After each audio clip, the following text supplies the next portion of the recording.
عزیز طلباء و طالبات، اس موڈیول میں ہم مکہ مکرمہ کے ان فقہاء کا مختصر سا تعارف پڑھیں گے جو کبار تابعین میں سے ہیں۔ مکہ مکرمہ بیت اللہ کی برکت سے پوری کی پوری دنیا کے مسلمانوں کے لیے ایک روحانی مرکز کے ساتھ ساتھ علمی مرکز بھی بن گیا، کیونکہ لوگ بیت اللہ کا عمرہ کرنے کے لیے، حج کرنے کے لیے جوق در جوق اس دور میں آتے تھے، اور الحمدللہ یہ سلسلہ اب بھی جاری ہے اور قیامت تک جاری رہے گا۔ تو وہاں جو فقہاء تھے ان سے مسائل بھی پوچھا کرتے تھے، اور مکہ مکرمہ کی نسبت سے ان فقہاء کی عزت، ان کا اعزاز اور ان کا مقام بھی زیادہ تھا، لہٰذا ان وجوہات کی وجہ سے مکہ مکرمہ ایک علمی مرکز بن گیا۔ صحابہ کرام رضوان اللہ علیہم اجمعین کی تعلیمات کا مرکز بھی اسی وجہ سے مکہ مکرمہ بن گیا۔ اگر فقہائے مکہ مکرمہ کی خصوصیات پر ایک نظر ڈالیں تو ہمیں ان کے منہج اجتہاد میں قرآن و سنت سے براہ راست استدلال نظر آتا ہے کہ وہ قرآن و سنت سے براہ راست استدلال کرتے تھے، بوقت ضرورت قیاس اور اجتہاد کرتے تھے، اور مسائل میں آسانی اور اعتدال کے قائل تھے، جس کے کچھ مظاہر ہم مثالوں میں دیکھ لیں گے۔ مکہ مکرمہ کے نمایاں فقہاء میں حضرت عطاء ابن ابی رباح، حضرت مجاہد ابن جبر، حضرت عکرمہ مولا ابن عباس اور حضرت ابن جریج شامل ہیں۔ حضرت عطاء ابن ابی رباح 27 ہجری میں پیدا ہوئے تھے اور 114 ہجری میں آپ کی وفات ہوئی۔ مکہ مکرمہ کے مشہور فقیہ محدث تھے اور حج اور عبادات کے بڑے عالم تھے۔ آپ کے تلامذہ میں ابن جریج شامل ہیں، قتادہ شامل ہیں، عمر ابن دینار شامل ہیں۔ حضرت عطاء ابن ابی رباح مسائل حج میں آسانی اور اعتدال کی تعلیم دیتے تھے، چنانچہ آپ اس چیز کے قائل تھے کہ اگر ایک عورتوں کے قافلے میں جہاں عورتیں سفر کر رہی ہوں حج کے لیے،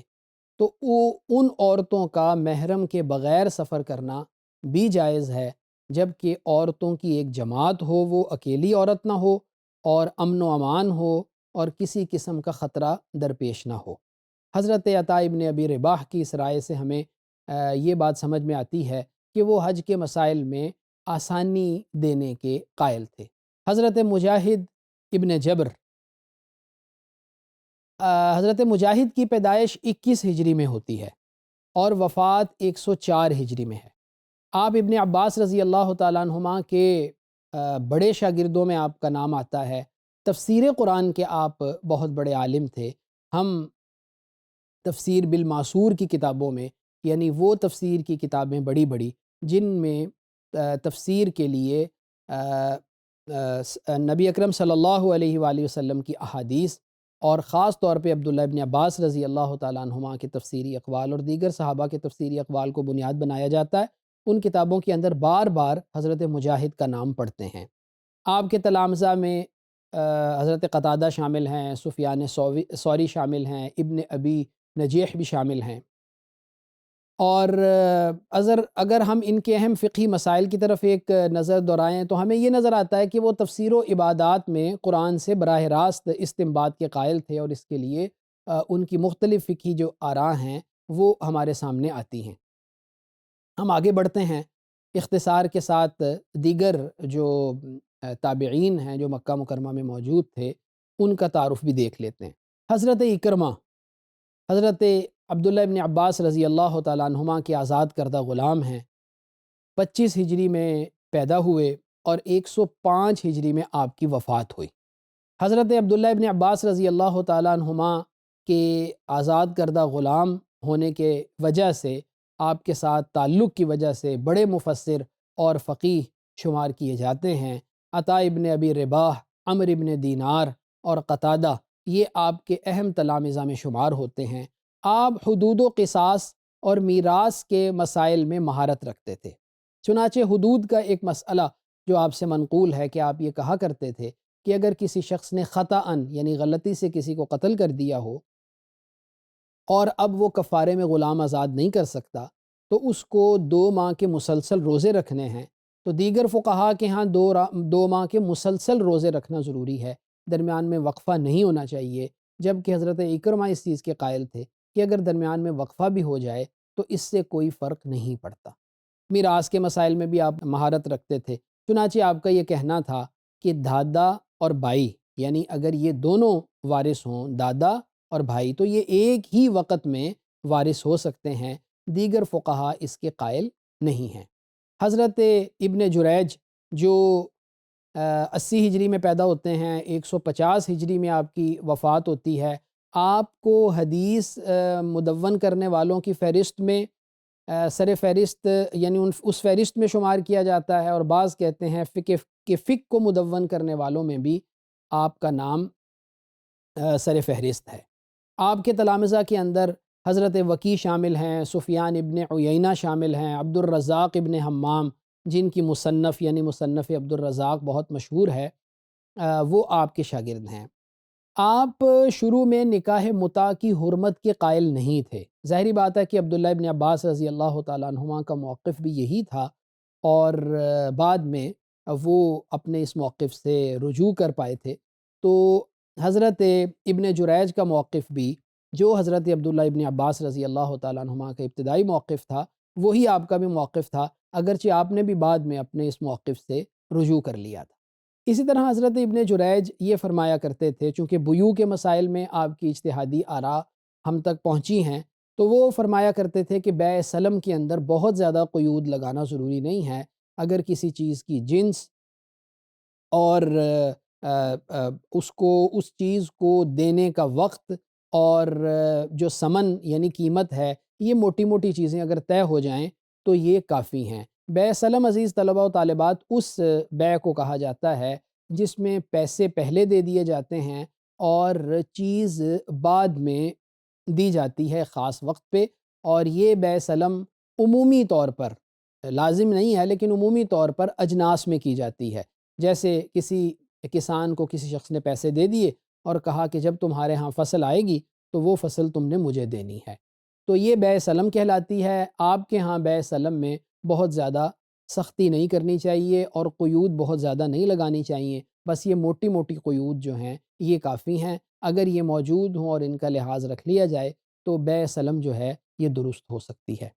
تو مکہ مکرمہ کے فقہا کے منہج میں ہمیں جو چیزیں نمایاں نظر آتی ہیں وہ یہ کہ ایک تو لوگوں کا ان کی طرف رجوع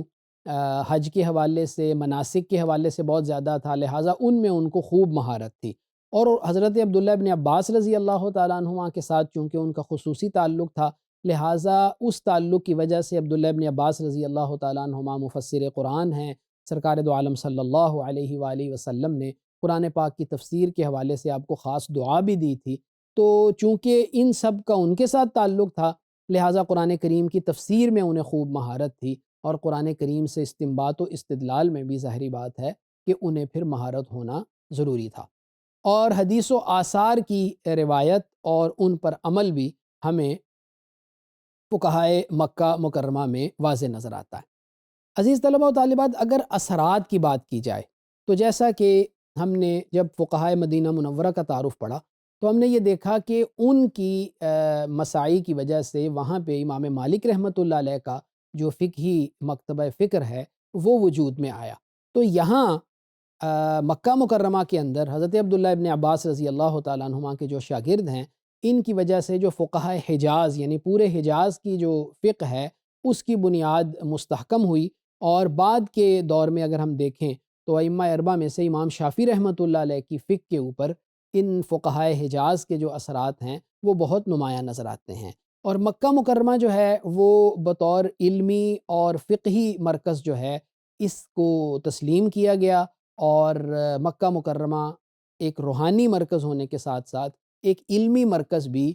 حضرت عبداللہ ابن عباس رضی اللہ تعالیٰ عنہما کے انہی شاگردوں کی وجہ سے بالفاظ دیگر فقہائے مکہ ہی کی وجہ سے بنا۔ عزیز طلباء و طالبات، اس موڈیول میں ہم نے یہ دیکھ لیا کہ مکہ مکرمہ کے اندر جو مشہور ہمیں فقہا نظر آتے ہیں ان میں حضرت عطا شامل ہیں، حضرت عکرمہ شامل ہیں، حضرت ابن جریج شامل ہیں، اور یہ جو ہمیں بڑے بڑے فقہا وہاں نظر آتے ہیں، قرآن کے ساتھ ان کا خاص تعلق تھا، قرآن سے استنباط و استدلال ان کے ہاں نمایاں تھا، مناسک حج کے بارے میں ان کی بہت مہارت تھی، ان مسائل کے بارے میں عبداللہ ابن عباس رضی اللہ تعالیٰ عنہما کے ساتھ خصوصی تعلق کی وجہ سے ان کے ہاں عبداللہ ابن عباس رضی اللہ تعالیٰ عنہما کی جو آراء ہیں وہ ان پر عمل ہمیں نظر آتا ہے، اور ان میں سے اکثر انہی آراء کے ہمیں قائل نظر آتے ہیں، اور ان کے ہاں جو اجتہادی آراء ہیں